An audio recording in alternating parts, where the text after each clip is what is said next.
ជំរាបសួរទស្សនិកជនប្រធានបទនៅថ្ងៃនេះគឺនិយាយអំពីវ៉ាសាវម៉ាវព្រៃវ៉ាសាវម៉ាវព្រៃមានដើមកំណើតនៅភាគដីនៃសហរដ្ឋអាមេរិកនៅក្នុងរដ្ឋ Texas និងរដ្ឋ Arizona មេស៊ីក Caribbean អាមេរិកកណ្ដាលនិងមានច្រើននៅអាមេរិកខាងត្បូងវ៉ាសាវម៉ាវព្រៃគឺបានបង្ហាញខ្លួននៅក្នុងតំបន់ត្រូពិកជាមួយពិភពលោកដូចជាតំបន់អាស៊ីអាគ្នេយ៍និងរដ្ឋ Hawaii ជាដើមវាគឺជាប្រភេទវ៉ាដែលមានផ្លែអាចបរិភោគបាននៅតំបន់ Latin វ៉ាសាវម៉ាវព្រៃត្រូវបានគេហៅជាក់លាក់ថា Fuetida ដែលមានន័យថាក្លិនស្អុយដែលសំដៅទៅលើការបញ្ចេញក្លិនខ្លាំងនៅពេលដែលស្លឹករបស់វាងាប់ផ្លែសាវម៉ាវព្រៃនេះគឺមានគ្រាប់របស់វាប្រហែលនឹងគ្រាប់ប៉េងប៉ុង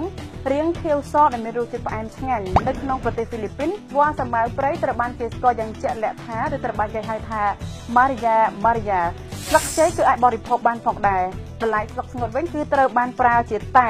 នៅក្នុងវិទ្យាសាស្ត្រវៀតណាមដើម្បីបំបត្តិបញ្ហានៃការគេងវ៉ាសាវម៉ាវព្រៃត្រូវបានគេប្រើយ៉ាងទូលំទូលាយនៅក្នុងផ្នែកឱសថបុរាណនៅប្រទេសមិចស៊ិកដើម្បីព្យាបាលភាពខុសគ្នានៃប្រព័ន្ធប្រសាទកណ្ដាលទោះជាយ៉ាងណាតាមការស្រាវជ្រាវផ្នែកវិទ្យាសាស្ត្រមិនទាន់មានរបាយការណ៍ជាក់លាក់ណាមួយអំពីការព្យាបាលជំងឺទាក់ទងនឹងប្រព័ន្ធប្រសាទដោយប្រើវ៉ាសាវម៉ាវព្រៃនៅឡើយទេការសិក្សាបច្ចុប្បន្ននេះបានសន្និដ្ឋានថាវ៉ាសាវម៉ាវព្រៃមានប្រសិទ្ធភាពនៅក្នុងការព្យាបាលជំងឺផ្លូវចិត្តគឺទាក់ទងទៅនឹងការធ្លាក់ទឹកចិត្តដូចគ្នាដែរតាមរយៈការស្រាវជ្រាវឱសថបុរាណរបស់លោកប៉ាសបុតបានអះអាងស្តីងគ្នាថាវ៉ាសាវម៉ាវព្រៃគឺមានគុណភាពក្នុងការរងាប់អារម្មណ៍គឺជារុក្ខជាតិវ៉ាសាវម៉ាវព្រៃបាទការពិតទៅយើងមានគុណប្រយោជន៍វាគឺទាំងអស់គឺមិនមែនតែស្លឹកទេហើយក៏មិនមែនតែវ៉ាហ្នឹងទេគឺយករុក្ខជាតិទាំងមូលបានន័យថាតាំងពីឫសទាំងអីទាំងអស់បាទឃើញថាល្អមែនទែនដោយសាររុក្ខជាតិវ៉ាសាវម៉ាវព្រៃនេះគឺមានដុះជុំវិញផ្ទះបងប្អូនបាទប្រជាពលរដ្ឋយើងគឺបើនិយាយតាមស្រុកស្រីចំការគាត់ស្គាល់ច្រើនហើយในការផ្នែកព្យាបាលហ្នឹងគឺយើងយករុក្ខជាតិទាំងមូលបានន័យថាយើងយកនឹងឫសនឹងបោចមកទាំងអស់វិធីទៅធ្វើម៉េចក្នុងការព្យាបាលហ្នឹងយើងយកមិនមែនយកមកដាំនឹងស្រស់អញ្ចឹងវាមានជាតិកពុលខ្លាំងហើយយើងហាវាឲ្យក្រៀមហើយយើងកាត់កង់ទៅបើយើងចង់ឲ្យឈ្ងុយយើងអាំងវាយកមកអាំងឆ្អើភ្លើងអញ្ចឹងទៅឲ្យវារៀងសពប់រៀងកម្លោចតិចក្រៀមអញ្ចឹងទៅឈ្ងុយស្រួលក្នុងការពិសាបាទគឺផ្សារប្រចាំបាទសម្រាប់រុក្ខជាតិទាំងមូលនៃវ៉ាសាវម៉ាវព្រៃហ្នឹង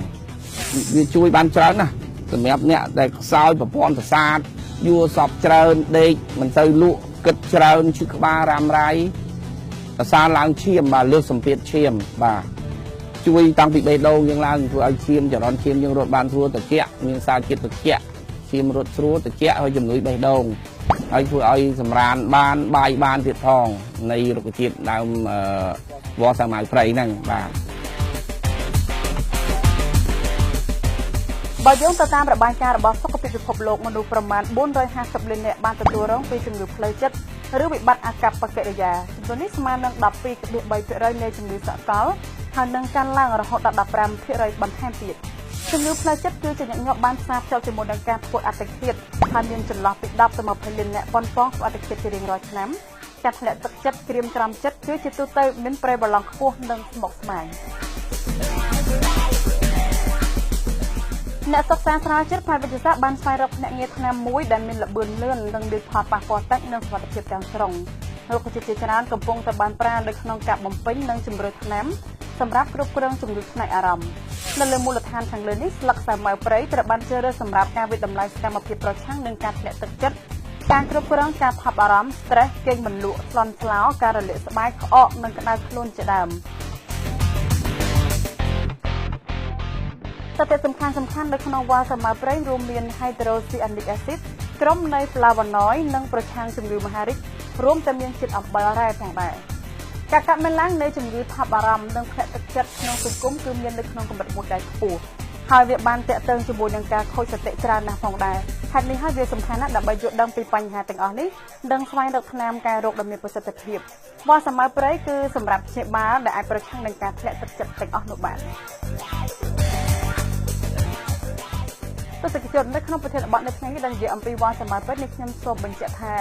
នៅក្នុងបណ្ដាប្រទេសជាច្រើនគេបានខិតខំនៅក្នុងការស្វែងរកថ្នាំរុក្ខជាតិហើយបានធ្វើការកែប្រែក៏ដូចជាប្រើបច្ចេកវិទ្យាទំនើបដើម្បីរំលាយថ្នាំរុក្ខជាតិទាំងអស់នោះឲ្យក្លាយទៅជាគ្រាប់ថ្នាំសម័យហើយសម្រាប់ប្រទេសកម្ពុជារបស់យើងវិញគឺជាប្រទេសមួយដែលអាចនិយាយបានថាសម្បូររុក្ខជាតិឱសថទាំងអស់នោះយ៉ាងច្រើនក៏ប៉ុន្តែអ្វីដែលយើងខ្វះខាតគឺយើងខ្វះខាតនៅក្នុងការខ្វះខាតនៅឧបករណ៍ដែលបំលែង រុក្ខជាតិឱសថទាំងអស់នោះអាចថាជាប្រភពថ្នាំដែលងាយស្រួលនៅក្នុងការប្រើប្រាស់